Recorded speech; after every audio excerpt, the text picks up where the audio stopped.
Hello, I am the utopian trainer.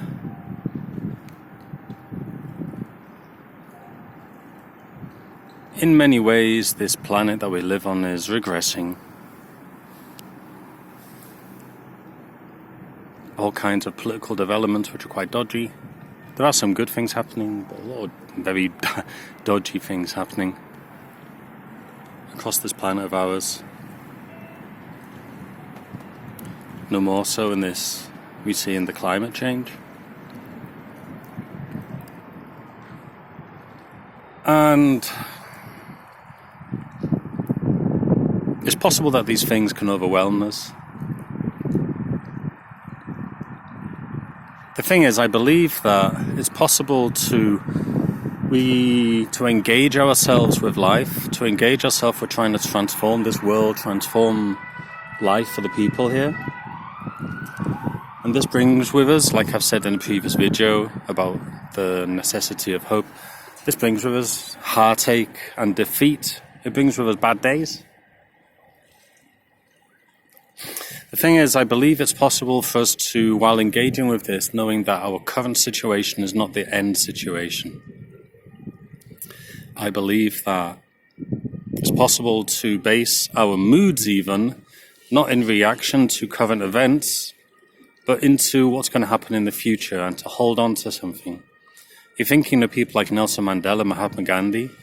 There were people living under brutal, racist regimes, under English rule in India, apartheid in South Africa, but they had a steadfastness, they had a resilience, engaging in the defeats of the day while waiting for the victories of tomorrow. Oh God, that sounds terrible. Sounds like it's a motivation speech.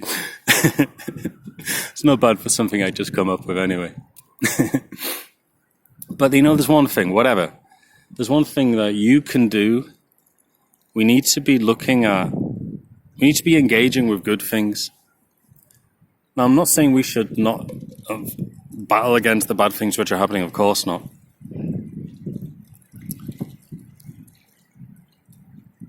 I'm not saying that at all.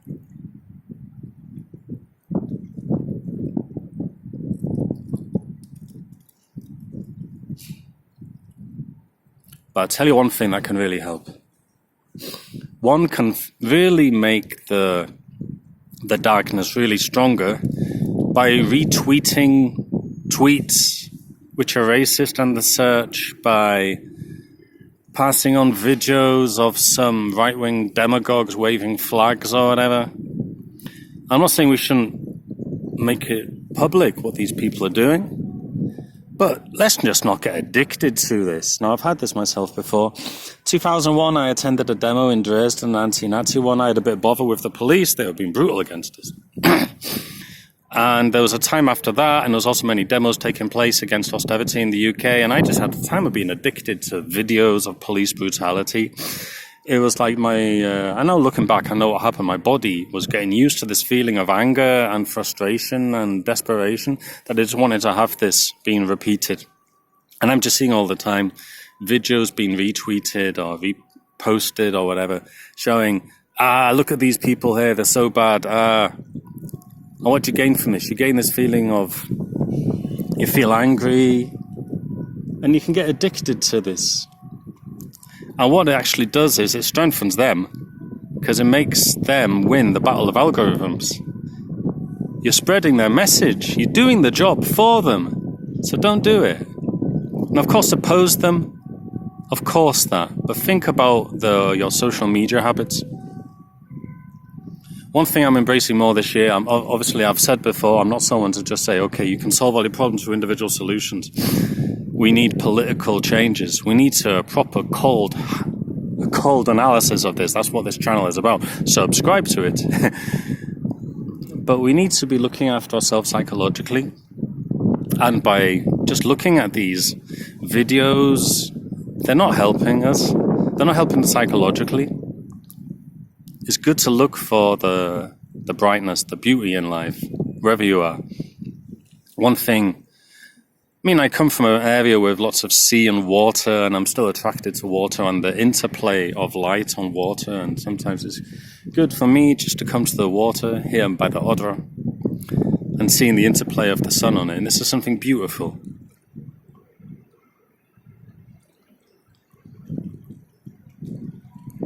And I think this is a way of helping dealing with the psychological health, to look for areas of beauty in your life, times when you can just lose yourself and just contemplate these things of beauty.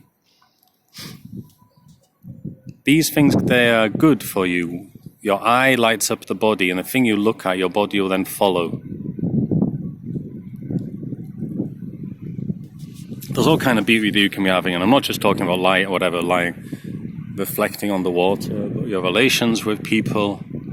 For me, I'm just like, last week, I was with my daughter and I was just lifting her somewhere, carrying her somewhere, and just had this sense of thinking, what a wonderful moment this is, just me and my daughter at this moment. This is just a beautiful thing.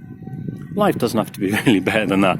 Obviously, there are some very nice things, but this was just like a very beautiful thing. And we all can have very beautiful moments with people, with things, looking at things. So pay your attentions to that, and don't overly focus and obsess with the dodgy things that are happening, spreading the messages for people who don't need our help. I've just been in a shop to buy a candle. It's kind of clear. I always like to get candles which are beeswax. Got a nicer smell, more environmentally sustainable, at least I hope so. It's better than the cheaper plasticky smelly ones anyway.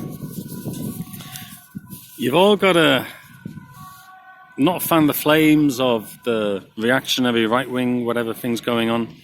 We have to fan our own flames of light within us. So you got to buy your candles. Metaphorically, look for the things. Make the effort to look for things which are beautiful. And sometimes you just need to look above at the sky.